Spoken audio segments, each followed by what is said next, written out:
মুনাফিক যখন নামাজ পড়ে, মুরগি যেভাবে দানা খায়, মুনাফিকের নামাজ পড়ার ধরন হচ্ছে সেই রকম। তার মানে মুনাফিক যখন নামাজের মধ্যে দাঁড়িয়ে যায়, তখন সে নামাজ শেষ হচ্ছে না কেন, শেষ হচ্ছে না কেন? হুজুর সিজদাতে এত দেরি করে কেন, রুকুতে এত দেরি করে কেন, তাশাহুদে এত দেরি করে কেন? অভিযোগ আছে না নাই? হুজুরের বিরুদ্ধে অভিযোগ আছে না নাই? আছে। এত লম্বা কেরাত কেন পড়ে? মুনাফিকের নামাজের ভিতরে ৬টি আলামত। কয়টি আলামত? ৬টি। অর্থাৎ একজন যে মুনাফিক, সে যখন নামাজ পড়ে, নামাজ আদায় করে, তার ভিতরে ৬টি আলামত দেখা যাবে, লক্ষ্য করা যাবে। এই ৬টি আলামত যার ভিতরে থাকবে, সে মুসলমান নয়, সে মুনাফিক হিসেবে নামাজের জন্য আসে, নামাজ আদায় করে। কয়টি আলামত বলেছি? ৬টি।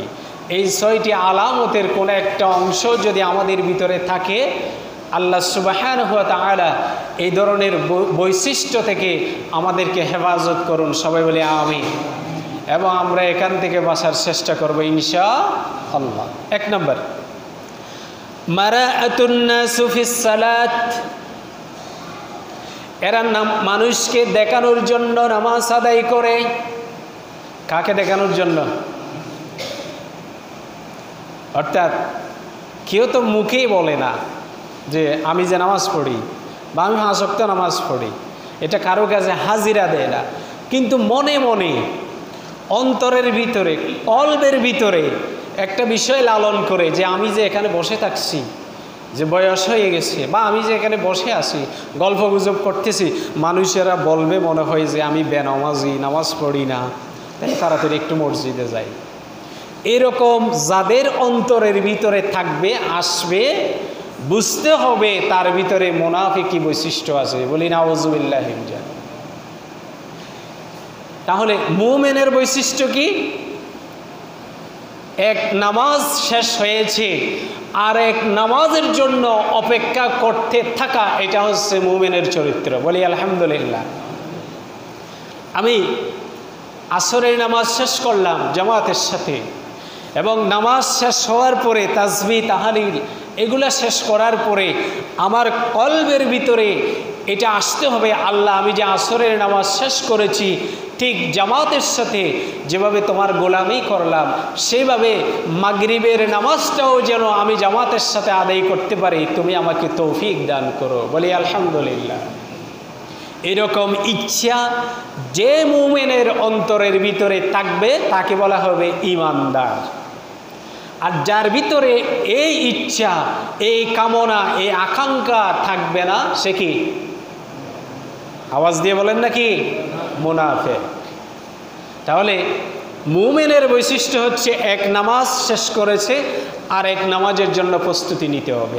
এশারের নামাজ জামাতের সাথে আদায় করেছি, ফজরের নামাজও আল্লাহ আমি যেন জামাতের সাথে আদায় করতে পারি, এরকম আকাঙ্ক্ষা, ইচ্ছা আমাদের ভিতরে থাকতে হবে।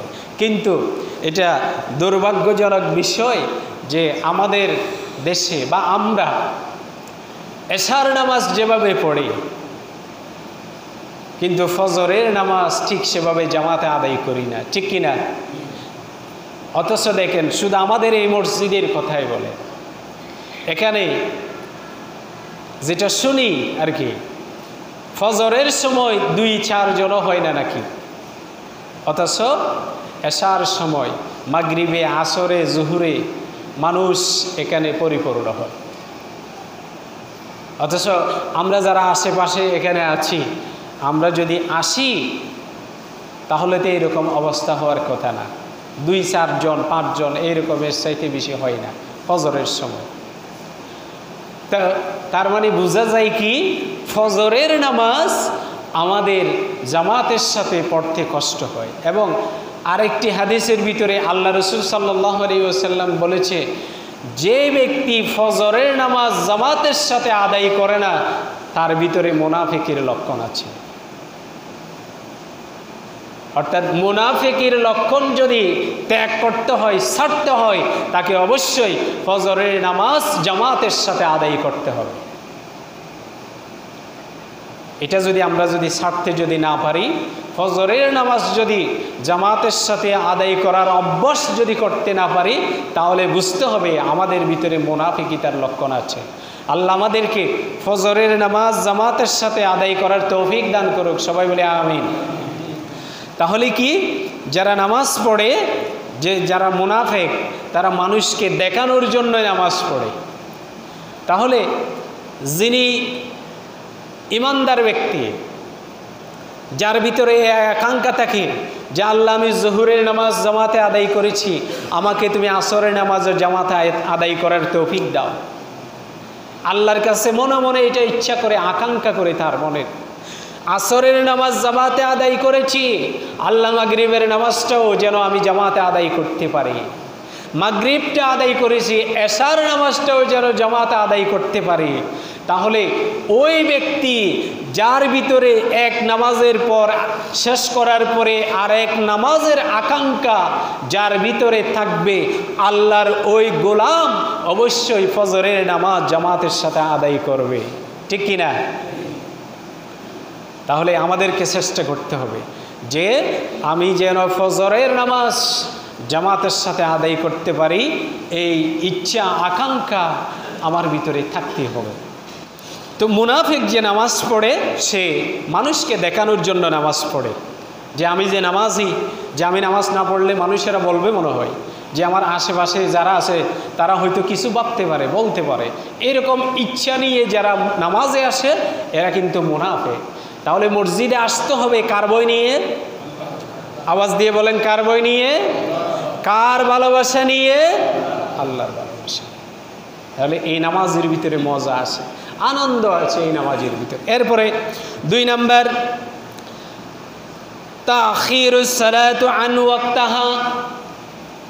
মুনাফিক নামাজ পড়ে একেবারে শেষ ওয়াক্তে। দেখেন, শেষ ওয়াক্ত মানে জোহরের আজান হয়েছে, জামাত আজান শুনছে, জামাত চলে যাচ্ছে, কাজে ব্যস্ত আছে, গল্প গুজব করতেছে, ইচ্ছে করতেছে যে একটু পরে পড়বো, একটু পরে পড়বো, এইরকম বলতে বলতে 3:30 পার হয়ে গেছে। আরে এখন তো নামাজে জোহরের রক্ত এখনও পড়ি নাই, একটু তাড়াতাড়ি গিয়ে ওযু করে তারপরে নামাজ পড়ে। এরকম আছে না নাই?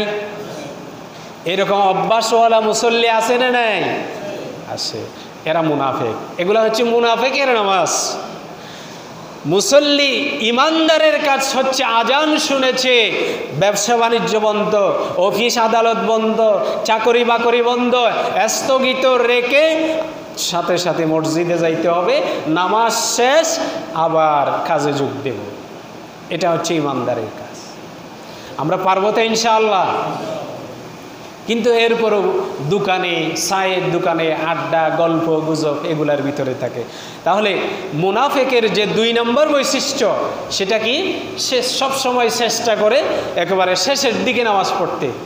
যেমন আসরের ওয়াক্ত অনেক আগে শেষ হয়ে গেছে, দেখতেছে সূর্য ডুবতে আর মাত্র 20 মিনিট বাকি, আরে আমি তো নামাজ পড়ি নাই, তাড়াতাড়ি দৌড় মারে, এই যে ওযু করে তারপরে সিজদা দিতে আসে।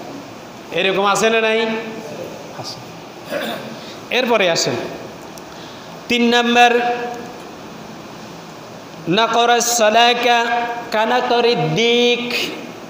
আল্লাহর নবী বলতেছে, হযরতে আবু হুরায়রা রাদিয়াল্লাহু তাআলা আনহু হাদিসটি রওয়ায়াত করেছেন, মুনাফিক যখন নামাজ পড়ে মুরগি যেভাবে দানা খায়, মুনাফিকের নামাজ পড়ার ধরন হচ্ছে সেই রকম।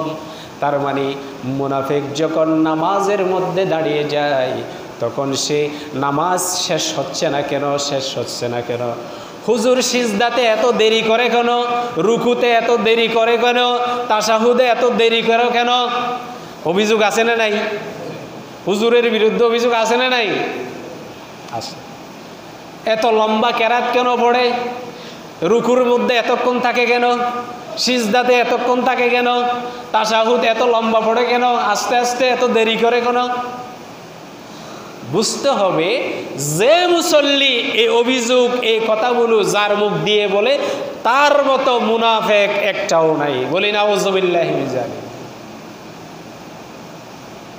আমরা নামাজ পড়তে হবে ধীর স্থিরভাবে। আপনি তাসবিহ একটা পড়বেন, সুবহান রাব্বিয়াল আলা।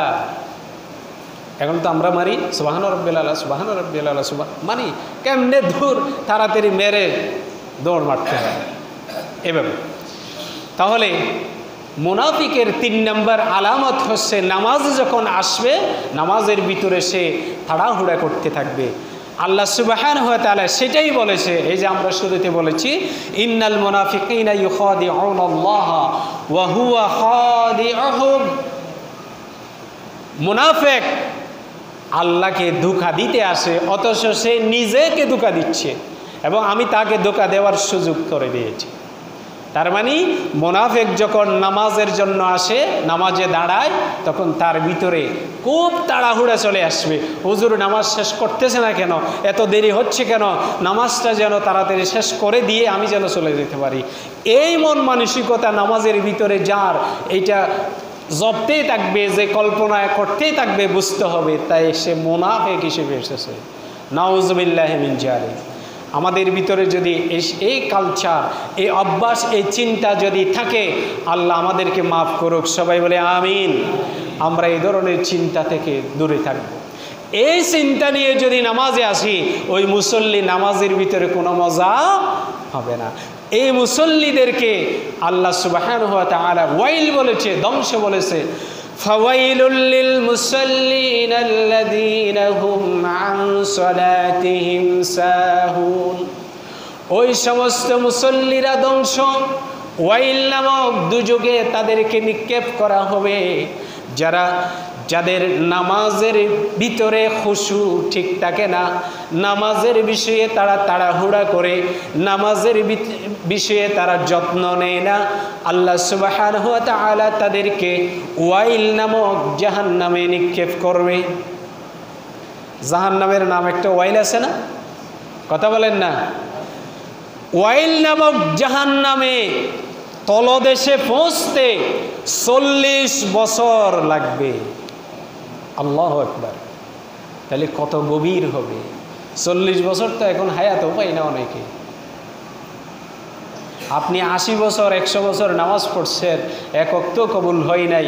ও নামাজি, তোমাকে যে নামাজ তোমাকে আজকে নাজাত দিল না, ওয়াইল নামক দুজুক, যে দুজুকের স্থান, দৈর্ঘ্য, যে দুজুকের তলদেশে পৌঁছতে 40 বছর লাগবে। আল্লাহ আমাদেরকে হেফাজত করুক। সবাই বলে আমিন। এরপরে 3 নম্বর গেছে, মনে আছে তো? প্রথমটা কি? যারা মানুষকে দেখানোর জন্য নামাজ পড়ে। 2 নম্বর হচ্ছে মুনাফিকরা শেষে নামাজ পড়তে আসে, একেবারে ওয়াক্ত যখন একেবারে শেষ হয়ে যাবে এই মুহূর্তে আসে। আর 3 নম্বর হচ্ছে কি, মুরগির দানা যেভাবে খায় মুরগি, সেভাবে তারা নামাজ পড়ে, তাড়াহুড়া করে। এরপরে আল কাসলু ঈদুন কিয়ামুন ইলাস সালাত। তারা যখন নামাজে দাঁড়ায়, নামাজের ভিতরে অস্থিরতা আসে, নামাজের ভিতরে কোনো স্বাদ পাই না, মজা পাই না। এখন আপনিই বুঝেন, আপনি যে নামাজ পড়তেছেন ওই নামাজ দিয়ে যদি আপনি আনন্দ না পান, তৃপ্তি না পান, তাহলে এই নামাজ আল্লাহর কাছে কবুল হয়েছে? হয় না। আপনাকে মজা পাইতে হবে। আপনি নিজেই যদি মজা না পান নামাজ পড়ে, নামাজ আদায় করে, এই নামাজ আল্লাহর কাছে কবুল হয়। 4 নম্বর। এরপরে আত-তাখাল্লুফু সালাতুল জামাআহ। মুনাফিক নামাজ আদায় করবে কিন্তু জামাত তার নিকট থেকে তরক হয়ে যাবে। জামাতে নামাজ পড়ার জন্য তার ভিতরে কোনো গুরুত্ব থাকবে না, জামাতে নামাজ আদায় করার জন্য কোনো ইচ্ছা তার ভিতরে থাকবে না, কোনো রকম পড়লে হয়। এটা হচ্ছে মুনাফিকের আলামতে 5 নাম্বার। শেষ নাম্বার হচ্ছে ইল্লাতুন যিকরুল্লাহি আযজা ওয়া জাল্লা ফিস সালাত। আর মুনাফিক নামাজে আসবে সামান্য পরিমাণ, অল্প পরিমাণ আল্লাহর জিকিরের জন্য আসবে, তাড়াহুড়া করে সে পালিয়ে যাবে। 6 নম্বর, সামান্য পরিমাণ নামাজের জন্য আসবে। এখন যেহেতু এই 6টা বিষয় যে আমরা যার ভিতরে থাকবে আমাদের এই 6টা বিষয়, আমাদের যার ভিতরে থাকবে, যে অভ্যাসগুলো যদি এই 6টা বিষয় থাকে আমাদেরকে ত্যাগ করতে হবে। পারবো তো ইনশাআল্লাহ? আবার একটু রিপিট করি। 1 নম্বর কি? যে মানুষকে দেখানোর জন্য নামাজ পড়ে। মানুষ বলবে যে আমি নামাজ পড়তেছি না, তাহলে একটু নামাজটা পড়ে আসি, এই চিন্তা যার ভিতরে আসে সে মুনাফিক। এরপরে কি? যে একেবারে শেষ ওয়াক্তে নামাজ পড়ার যার অভ্যাস। এরপরে যে নামাজে মুরগি দানা খাওয়ার মতো সিজদা রুকু এগুলাতে তাড়াহুড়া করবে। 4র্থ নম্বর হচ্ছে কি? যে নামাজে দাঁড়াবে কিন্তু সে অস্থিরতায় থাকবে। এরপরে 5ম নম্বর হচ্ছে জামাত সে ত্যাগ করার চেষ্টা করবে, জামাত তার নিকট থেকে সে তরক করতে থাকবে। এরপরে 6ষ্ঠ নম্বর হচ্ছে কি? নামাজে আসবে, অল্প পরিমাণ সময় আল্লাহর জিকিরের ভিতরে থাকে। আমরা যে নামাজের মধ্যে আসি কিন্তু নামাজের আগে পিছে যে আরও সুন্নাত আছে, তাসবিহ তাহলিল আছে, এগুলা না পড়ে সালাম ফিরানোর পর পরেই আমরা